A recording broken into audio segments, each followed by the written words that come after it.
Hello everyone, this is Erik, the Asian movie enthusiast, and this is my review of Linda, Linda, Linda, a Japanese movie from 2005.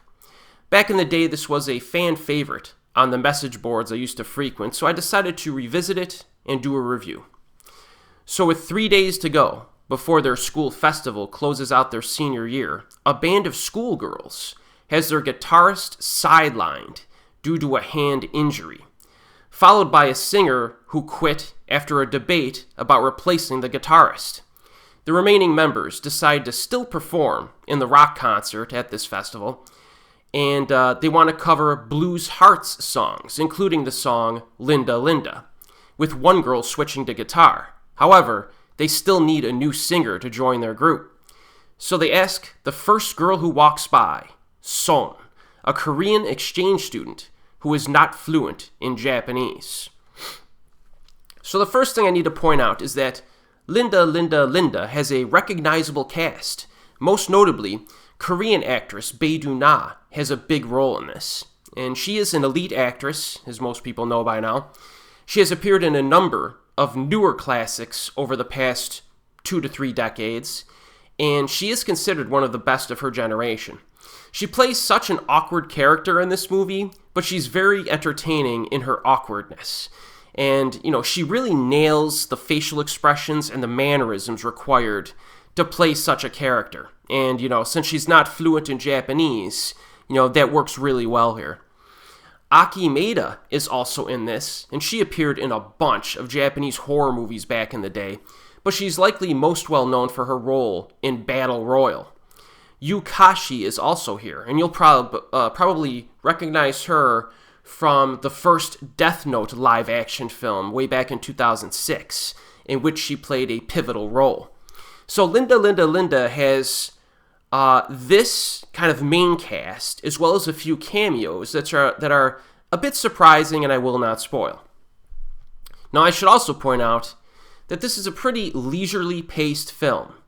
There are a few thoughtful discussions at times, like if we as people retain a piece of our childhood persona after we grow up. So a few little discussions about that. However, the primary contribution of this movie is that it provides a fantastic look at Japanese high school culture during the mid-2000s. Almost the entire movie takes place at this high school, but there are no formal classes at all shown in the film. Like, at no point in this movie do you see a teacher teaching in front of a group of students, or at least I didn't recognize a scene or remember one, who are all sitting down in a classroom.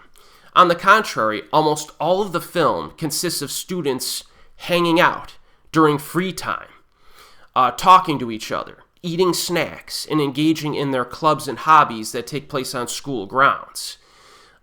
Gives the movie a different feel, for sure.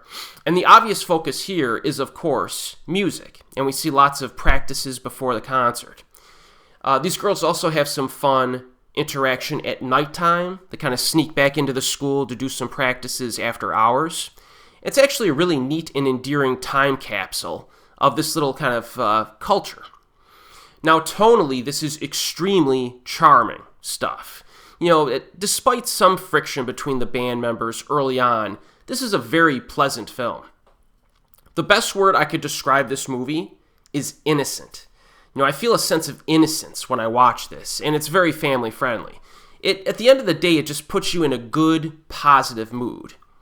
In terms of individual moments, one highlight is the finale, but the hilarious love confession scene in the equipment room is also memorable, and it has some hilariously awkward dialogue, for sure. So that's all that really needs to be said about this. If you're in the mood for something pleasant, I strongly recommend Linda, Linda, Linda. It's currently streaming on Daily Motion with subtitles. The old DVD is out of print and expensive on secondary markets. However, the G Kids label announced recently that a Blu-ray release may be coming by the end of the year, so look out for it if you're a fan of this one. And as always, folks, I'll see you next time.